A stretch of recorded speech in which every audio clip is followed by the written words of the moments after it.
Hello mga kabisi mine. So ngayon nag-trouble tayo ng FM200 na panel. Ito nakikita natin yan. Ito ang monitor ng FM200 panel. So dito may mga light indicator dyan kung anong trouble ang mag-display dyan. Tulad nito, power trouble. So ang dahilan ng power trouble dito makikita natin sa indicator na battery fault.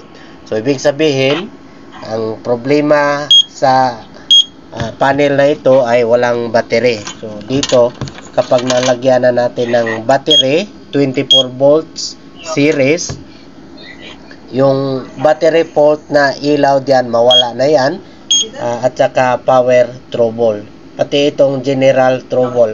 Yung general trouble naman, kapag may trouble sa panel, kahit anong trouble diyan, iilaw talaga yung general trouble.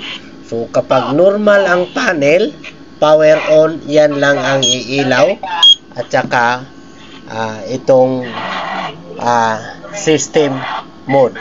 So paano ba ito titestingan? Kapag nagpa-alarm tayo, i-post lang natin itong manual extinguishing release. Post natin yan para mag-reflect dito ang fire. So post natin yan. Ayan. So may fire within 30 seconds. So kapag natapos na yung set na time yan, automatic mag-release ang ating gas suppression sa ating system.